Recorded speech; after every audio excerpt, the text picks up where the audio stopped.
I'm Daniel Craven, and since 2001 I've been based at Jersey Zoo working for the Darrell Wildlife Conservation Trust.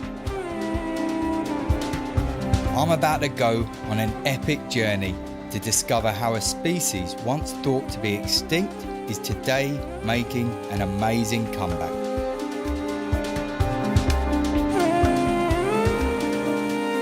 It's a journey that will take me 5,000 miles to the remote grasslands of northeast India to learn how a team of conservationists are laying the foundations for the world's smallest pigs to survive on their own 4 feet.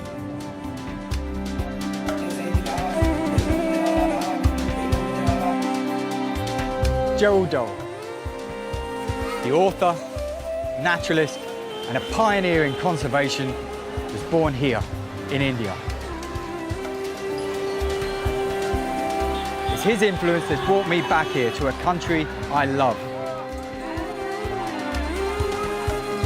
The sights, the sounds and the smells are fantastic.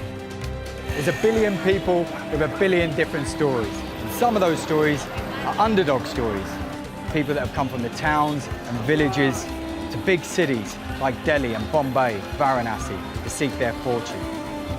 But I'm on the trail of a different story. And it's more of an underdog story than an underdog story.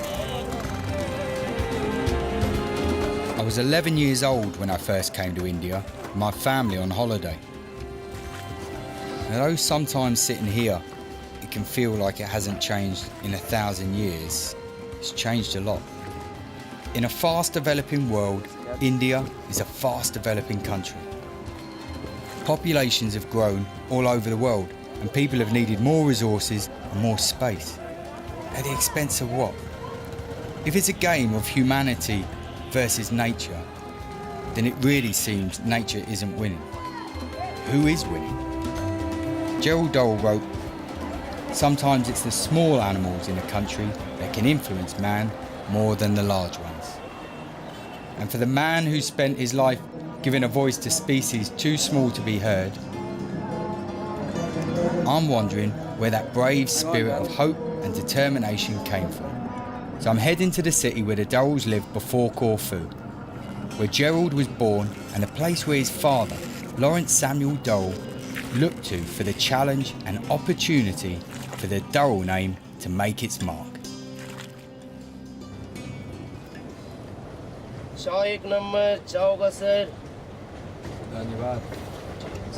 What I love about this country. Breakfast in bed. That's good chai.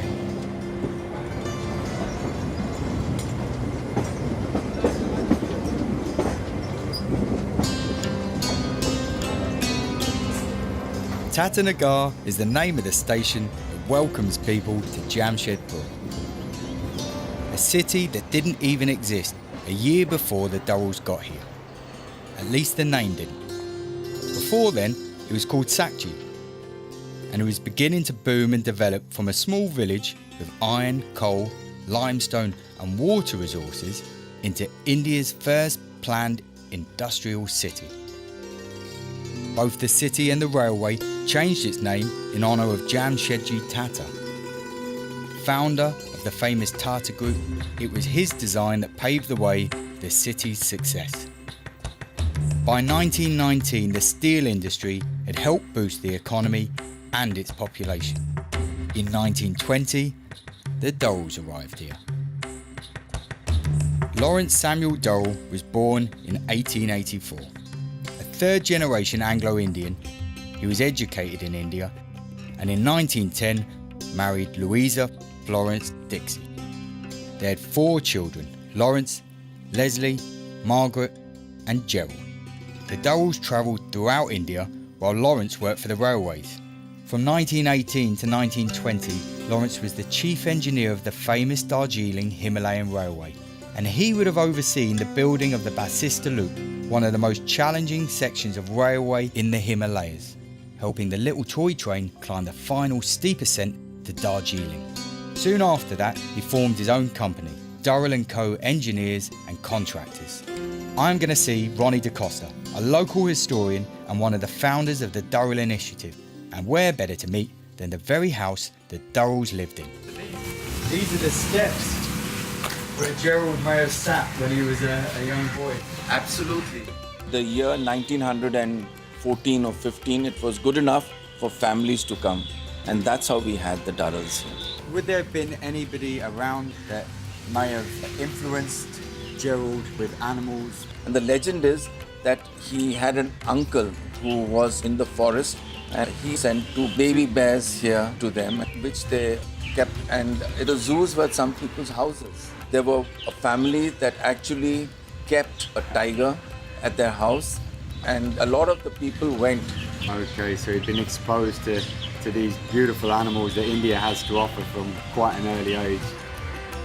This is a copy of all the pictures that have helped you find the final pieces of the Darrell jigsaw at Jamshedpur. When the booklet came, I realized why Gerald was such an amazing man. He came from an amazing family.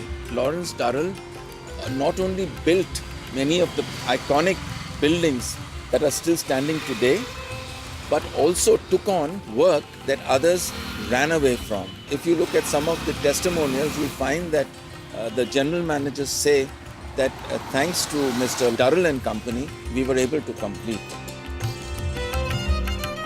The work Darrell and Co. engineers undertook was impressive, helping build the hospital, offices, bridges and even factories still in use today. Tin Plate Company of India Limited, built by Darrell. But this shed is that shed. You can see the 3 levels of shades on top. It's identical. It's not only being able to have the talent to be persistent, to complete jobs, but also unafraid of uncertainty. You take a contract to build, but you don't know if you have a thunderstorm which will break down everything that you've made, and you have to start from scratch. And you will not be given a single paise extra. That requires a lot of entrepreneurship. That class of character to go to some place not knowing and unafraid, understanding that there will be challenges and be courageous enough to go where he's needed, to locally solve that problem and to get through. We need more people like him to be able to say, I'm needed, I'm going.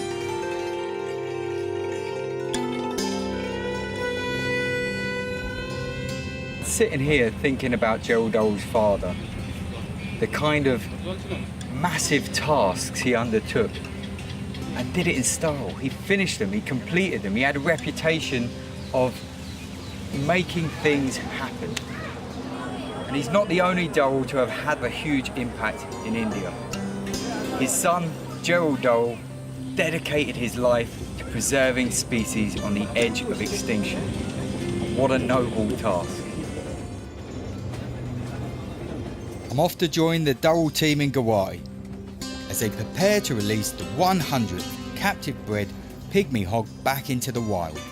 The pygmy hog has long been a favourite animal of mine, and I'm meeting up with Dr. Parag Decker, a Darrell colleague and friend of mine who's been involved with saving the species for the last 20 years. In about 15 minutes or so, hopefully we'll be pulling into the station and I'll be meeting up with Parag. I haven't seen him in a long time, so I'm really looking forward to that. And then tomorrow, into the field.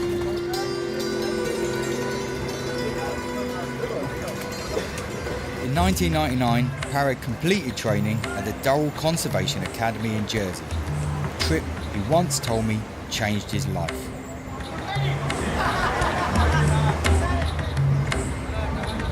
Today, he is one of many heroes of conservation, a real breed apart.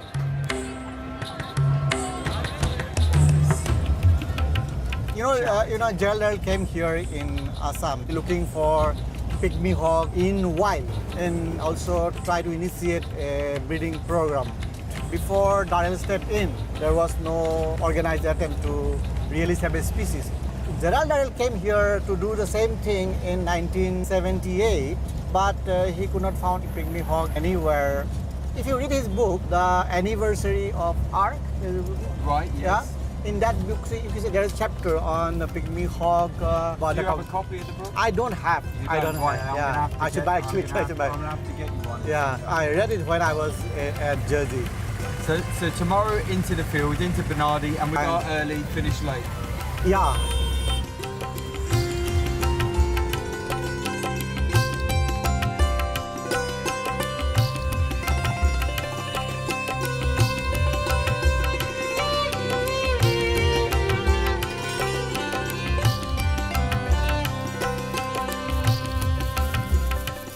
This is the breeding centre in Guwahati. Hogs are bred here and learn how to be hogs from their mums, their dads and their siblings. It's like a kindergarten for these little guys, and it's the first stage in their conditioning for release back into the wild.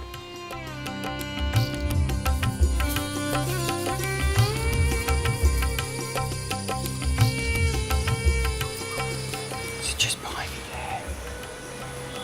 That's Mummy Hog. She's got some babies. She's wild born. And her hogs have only been born about a week ago. She's really clever. And as soon as she feels I'm here, she freezes to listen. She also ensures there's some cover between her and the hogless and whoever or whatever is watching. Their eyes aren't great, but their hearing makes up for it. They seem so active all the time and use their snouts to look for roots and tubers and insects to eat.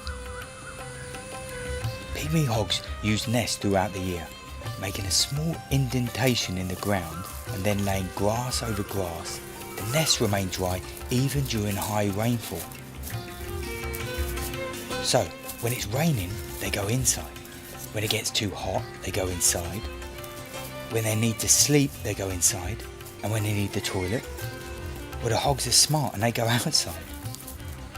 Baby hogs or hoglets will be born and stay the first few days of their life in the nest before venturing outside for the first time with mum.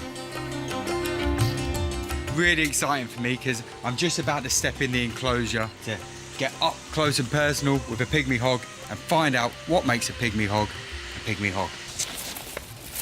So she's like a 10 years old female. I'm checking her, you can see.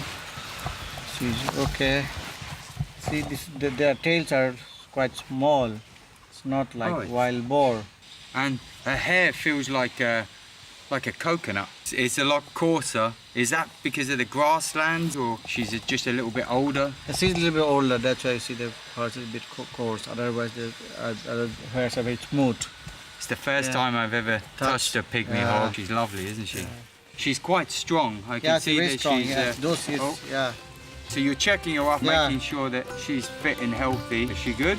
Yeah, she's okay, but she's not breeding anymore. But she's 10 years old. They breed up to 7 years, but she's still a part of the population. She's still one of the team. Yeah.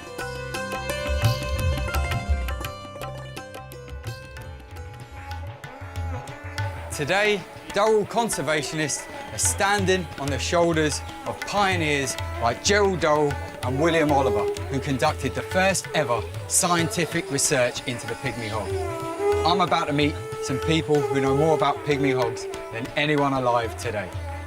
How was the species rediscovered? Well, I can only say what I've heard from others. I believe the Borneo Reserve Forest was burning so that they could clear up the grasslands. And there were several pygmy hogs in those grasslands. And the pygmy hogs apparently escaped. And when they were caught by the tea laborers who were selling them in the tea market. Here, the role of Gerald Darrell comes in.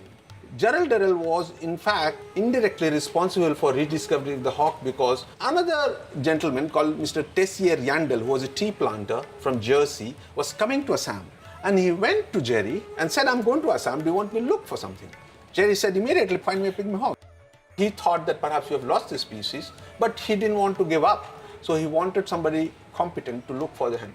Mr. Tessier Yandel, he was informed that small pigs are being sold, which was caught by the local laborers. He actually went and saw and immediately identified them as pygmy hogs. That's when the captive breeding of the pygmy hog started way back in 1971. Because by the 1960s, this species was believed to be extinct. But this rediscovery of the species in Borneo was miraculous. The fact that pygmy hogs are still surviving in very small population. Later on, of course, William Oliver came and did a very wide-ranging survey along Nepal Tarai in Bangladesh. William Oliver is the most important factor in conserving pygmy hog today. In 1977, he was sent by Gerald Darrell to see if he can do something towards wild animal. And if they are alive today, it is thanks to William, because he did not give up despite all the hurdles which came in the way. So I'm interested how you catch a pygmy hog. The first time it was tried was by William Oliver when he wanted to put on radio harnesses using flying nets, funneling them into a trap. Unfortunately, at the end of a week or so, he drew a big zero, so he couldn't catch any. And these elephant mahouts who were standing there and watching him came and told him that if you want to catch pygmy hog, this is not the way to catch them. They helped him. All they did was weave a 1 meter high net, 30 to 40 meters long, put them on one side of the area where the pygmy hogs were hiding there, and using about a dozen elephants or so and about 20-30 people, tried to chase the elephants into the net. Despite being a very crude and ordinary method, they ended up catching several pygmy hogs, and William put radio collar on them. So when we went back to Manas in 1996, we wanted 3 mid-term pregnant females. It was hard work. First 2 days was complete washout. We were giving up hope, and suddenly we caught our first hog, and that erased our hope. Over the next 3 days, we did manage to capture 11. 5 of them were released back into the wild, and 6 were brought in. So there was an impression created that it was very difficult or almost impossible to breed these hogs. So government gave us permission to only start this program with 6. So we did a slightly clever thing. We consulted the best pig biologists and veterinarians in the world, and they said that catch mid-term pregnant females. So we zeroed on to this 20-day period in mid-March when we caught the hogs and hoped that some of the females will be pregnant. And as you know, we hit the jackpot. All the 3 females we caught were pregnant from the wild. So we instantly increased our genetic makeup as soon as they arrived here. When we captured this animal, there were hardly about 400 odd animals in Manas. And today the situation is such that today perhaps less than 200 wild pygmy hogs survives in the original population in Manas and nowhere else in the world. The hogs that you've been able to breed, how important are they? They're the only captive hogs in the world. There are 150 plus animals surviving in 3 populations in the wild, plus about 70 hogs in the captive populations, constitute more than 50% of the world population of this species. We have been able to increase the population to save this species, and I firmly believe that if we had not done this at the right time, there was a greater chance of this species going extinct. This is the market where in 1971 they found some pygmy hogs being sold. This is obviously a market where lots of animals are bought and sold, and that's exactly what was happening to the pygmy hogs. Hogs that found their way here probably weren't going to have a long life, to be honest. Thanks to Gerald Darrell and the men that he inspired to go on the hunt to find pygmy hogs, the ones that were being sold here were rescued in time and went into the first ever captive breeding program for pygmy hogs. We're leaving the breeding centre to the next phase in the program, pre-release. It's basically a university for hogs. Just going to manoeuvre through these cows. So we're heading to Potosali, the pre-release centre, where they keep all the hogs. They're getting ready for release. It's the second part of their training. It gives them a little more time to get used to the kind of environment that they're going to have to get used to in the wild. So this is the only place in the world you can see them. They've released 94 hogs successfully into the wild, and each one of those releases has enabled them to learn a little bit more about how to do it better. Being the 100th, it's a milestone event, and lots more people are now taking notice of the work that they're doing, and that's a good thing.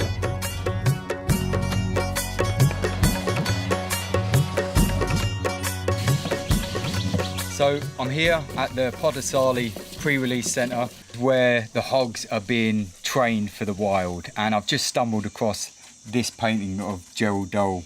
He's looking out over this site, he's inspiring the team here. And now I'm going to help Parag and the team in the preparations to translocate the hogs. Tomorrow is graduation day. Today is their last day. We're taking them from here for release while tomorrow. They will spend 5 months of their life here. And you can see they are healthy, they are growing, they are able to find food in the area. We are giving them 1/4 of the food they are getting in the breeding center. We are happy. And I must tell you, at least few of them are pregnant, and they're surely going to give the babies in wild, and they will be the wild-born babies. This is like a university and work experience. Oh, he's doing the internship. Yeah. This can be a model for many species. I'm sure if we manage the grass, it's going to help other herbivores, rhinos, elephants, deers, and also penguin hogs. Our approach is a holistic approach. Our approach is to save the habitat in right way so that it supports diversity, both faunal diversity and also floral diversity. Okay, that's our approach. So the hogs are in the pre-release area now, which is this big wild area. And tomorrow morning, they're gonna fence off that smaller area, and using these, they're gonna funnel the hogs into a catch-up area, put them in the crates, and transport them to Bernardi Sanctuary. There we go. Fixed. There's plenty to eat for just about everything that walks and crawls and slithers along these paths, just like there will be for the hogs once they're released. The hogs are going to be easier to catch up in there. It's hot though, huh? Hot? Okay, there you go.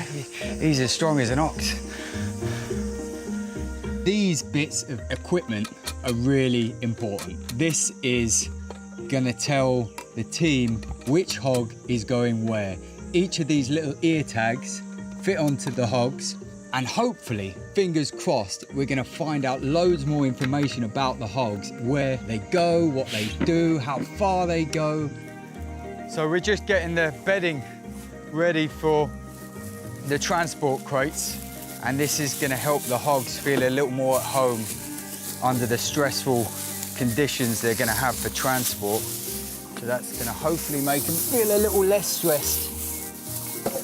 They're being moved now to the area where we're going to be catching them up, so we get all these jobs out the way, so in the morning we can get straight to work.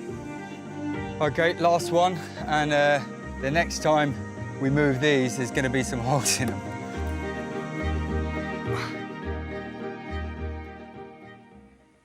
So this is a huge day for the world's smallest pigs.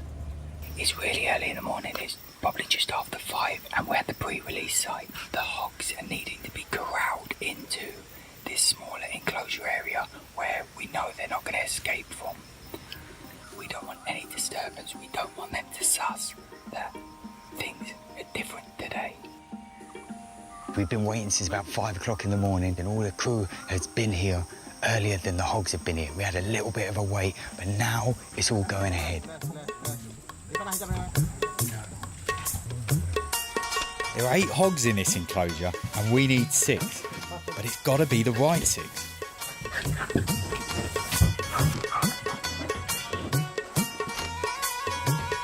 These guys really know what they're doing. 1 down, 5 to go. He's just checking his health right now. So far, very good, yes. The big male has been captured, who was the last one to come into the corral. And we have just put in the radio tags onto this male. And Parag is right now injecting Stresnil, the azapiron, which will calm him down for the next 3-4 hours. Each hog that's caught up is weighed so we can get the injection just right, and it's going to be sedated for a time that's going to allow them to travel without any stress. The domestic farrowing pigs are extremely aggressive. To calm them down, they had designed this wonderful thing which doesn't knock them down, that makes them easy to handle so she doesn't bite and attack people who come near to help the litter. So this is perfect for this occasion. Absolutely perfect. But then this, we realized later, works on most of the ungulates. So from us, people who work with rhinos, work with deer, have learned and they've started using the same drug. We were the pioneers in using this in India. A wonderful drug designed specially for pigs. It's really exciting because we're down to the last few hogs and the team has just got in there to shunt them into the corral, and we've got the last two that we're going to catch up, inject, and then we're off.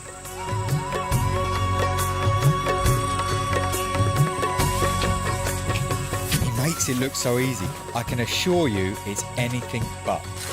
Although Parag is injecting the hogs with an anti-parasitic, in the long term, the team are actually saving another endangered species. It's a harmless louse named Hematopinis olivi, after the late William Oliver. We're talking about a lice which is there on the pygmy hog, which is a critically endangered louse because it's found only on pygmy hog. And I was just telling that we have this dilemma. Kill the louse with antiparasitic or let it live another critically endangered species. It's two in one. Once they're in the wild, the lice will thrive. It's a trauma for them to be restrained. And we don't unnecessarily catch our animals unless we absolutely need to do something with them. These guys have been left alone for 5 months or so. 5.5 months now. They're like wild animals. How did you feel when the sixth hog that came out was the sixth hog that we were looking for? Well, I'm very happy. Less stress for them, also for me. All the hogs have been injected.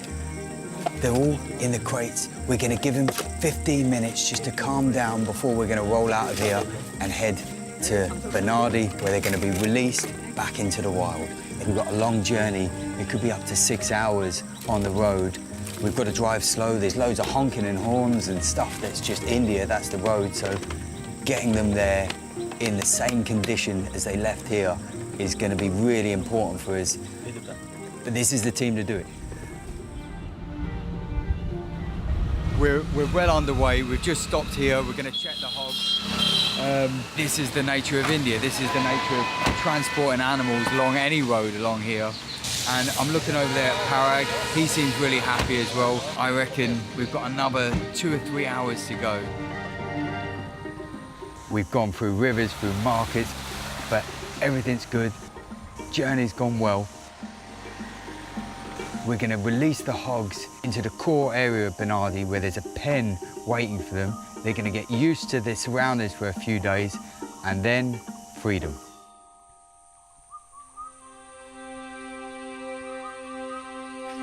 Pygmy hogs used to range across the Himalayan foothills of 3 countries, and Bhutan is one of them.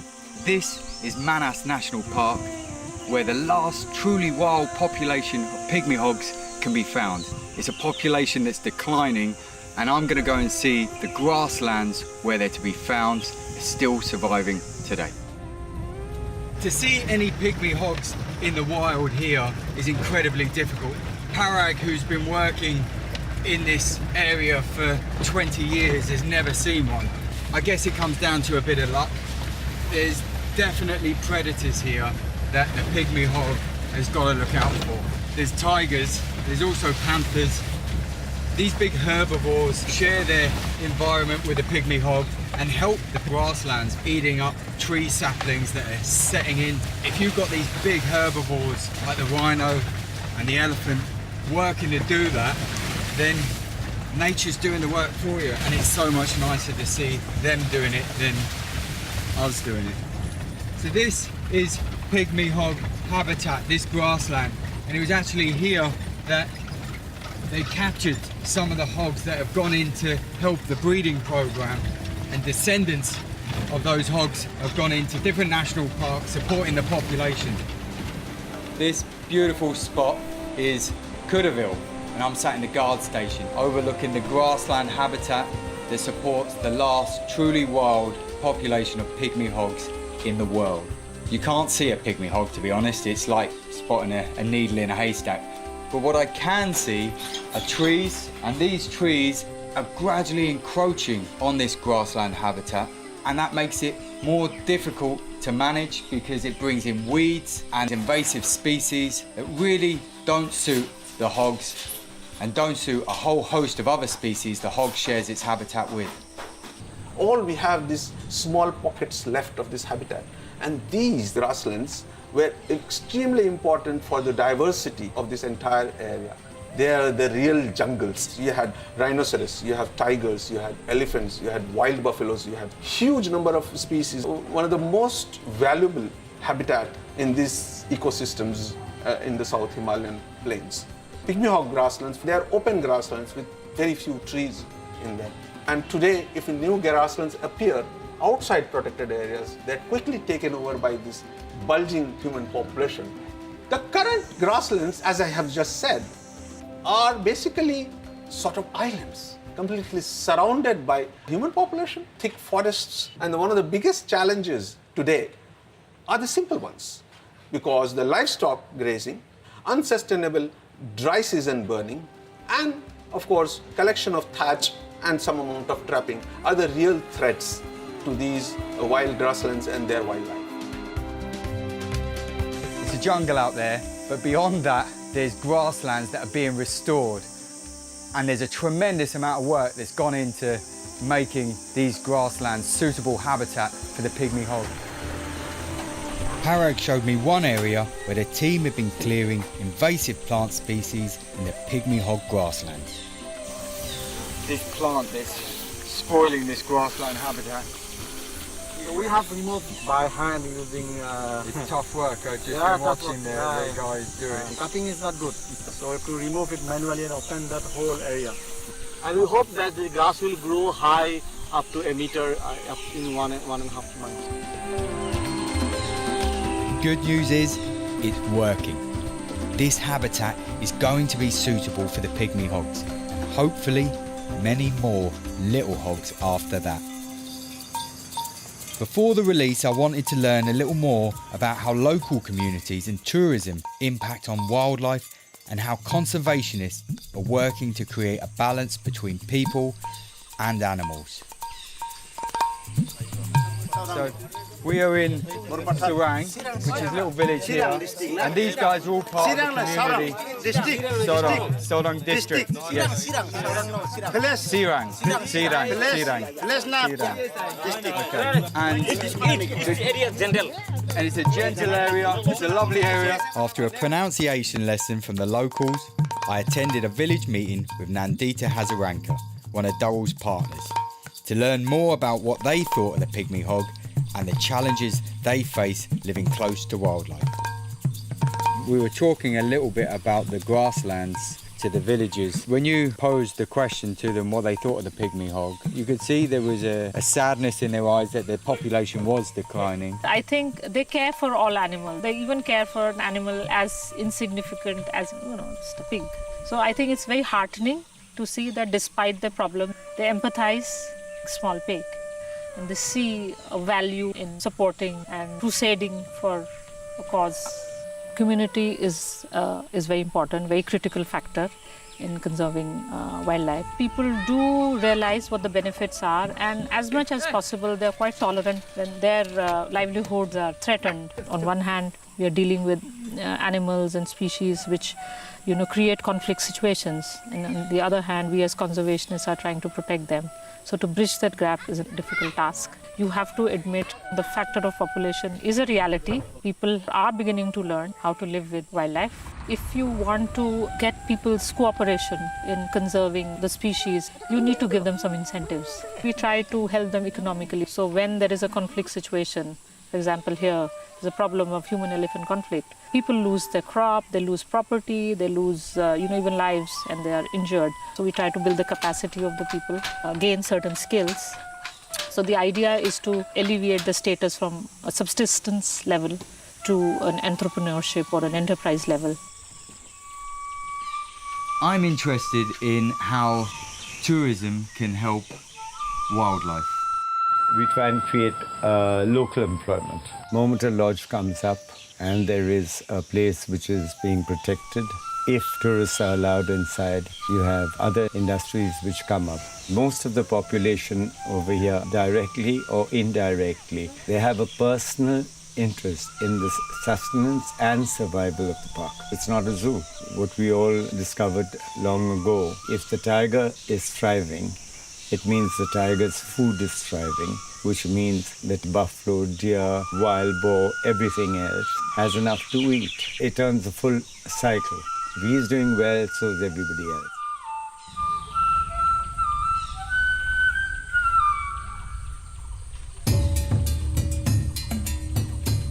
So just in behind me are the hills of Bhutan and a tree line that represents the Banadi Wildlife Sanctuary. Somewhere in between are pygmy hogs. The release site is literally on the Indian and Bhutan border. It's a truly remote and fantastic place to be. I plan to take you to here. This is Bhutan, okay? So we're going to go up here. Yeah. The hogs are now going back to their own land, and we are working for this only. It's a really proud moment, actually. Hopefully, we'll be able to say after a few years that they have established the habitat.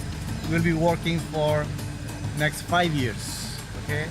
So we are driving to a release site, which is 5 kilometers from the range office. The protocol is to keep the hogs in a small release enclosure. We want them to build a small nest. We're going to release them after 3 nights. We put camera traps so that we can keep monitoring them and try to understand how they are spending their time with this habitat.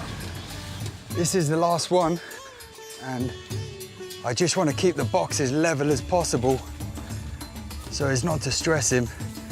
It's not really heavy, the box, but you've just got to be careful of the way, the track, because I don't want to trip over.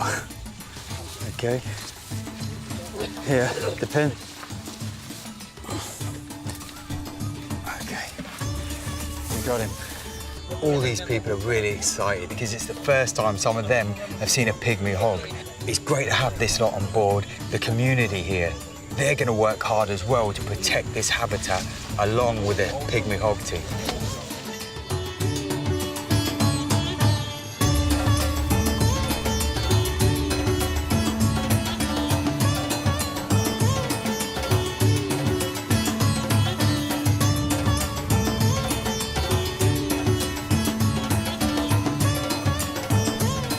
The hogs have come out their crates.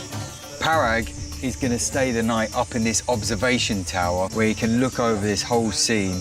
He's listening out now to the transmitters to make sure that they're all working, because the next day or two will be the last chance that he's going to have before they're out. It's going to be really tough to catch him up after that.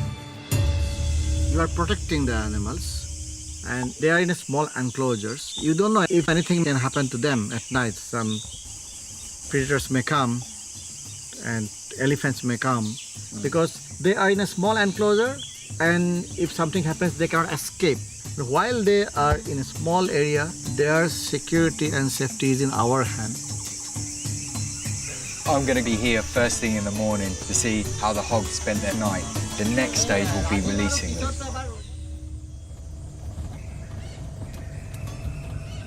Well, after 3 quiet nights on the border of Bhutan, today is the day.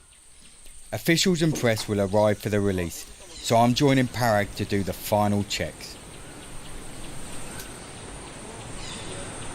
It's mad that somebody born in Jamshedpur in 1925 has started a chain of events that's led me to stand in this restored grassland. This program was started with just 6 hogs collected from the last population of this species on Earth in Manas, and I'm very happy that today Mr. Rava has himself come to release the 100th pygmy hog under this program. Conservation is boundaryless, beyond boundaries, so let them free, wild, back to wild.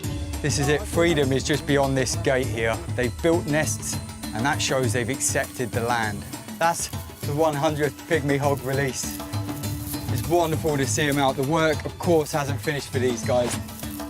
So 100 is a number. That's make interest the public, but for people like us, conservationists, Our main goal is to establish a viable population. So we'll be working here for next 5 years and releasing more hogs. You must have always dreamed that you'd be getting to these kind of numbers. There were so many hurdles, but we stuck on, and that was the legacy of Darrell, and that's the legacy of William Oliver, who taught us how to do it. While 100 pygmy hog is a good milestone, it's populations which matter. So it's only number 3 for us. And we want to go 100 there. Thanks everything to Darrell, because that's where all started. Not only 30, 40 years back, but when Darrell was born. I think the seed was laid then. Gerald Darrell said that the world is as delicate and as complicated as a spider's web. We're not just touching it, we're tearing great holes in it. And seeing these hogs run free, it feels like just by one thread, we're slowly fixing that spider's web. You're watching over these guys now. You're here on hand. I mean, these are animals you love. This is a place where pygmy hog was rediscovered, and William Oliver came and started his study on pygmy hog here in 1977. I miss William Oliver. You see, a man from England, a young boy from England, he came here, but he was alone. He caught 2 pygmy hogs here. Can you believe that? Incredible. We are sitting on the masan and releasing hog back in the wild. This is because of him. Everywhere I look in your office, there's a picture of Gerald Darrell. Yeah, he really a motivated kind of people. Not only me and many other people, but I had the opportunity to work for him, for his philosophy. So I'm lucky. Made the most of it as well. Look at this.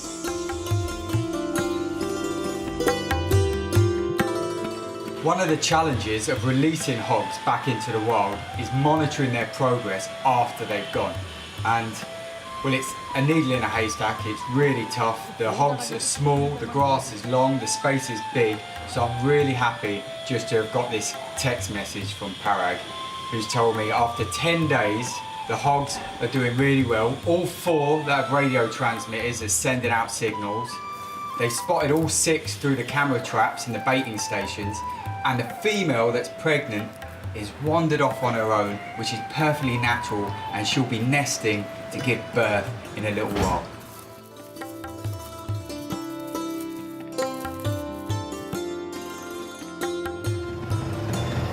I'm leaving Assam in the northeast, and I'm going home after spending an amazing time here.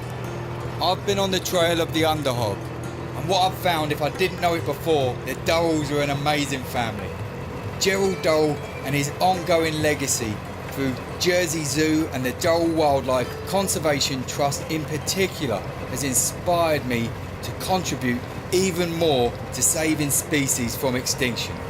If you've got passion and you want to contribute, becoming a member of Darrell Wildlife is one way where supporting the underdog and underhog species is really impacting on the ground. If you can and if you care, please get involved.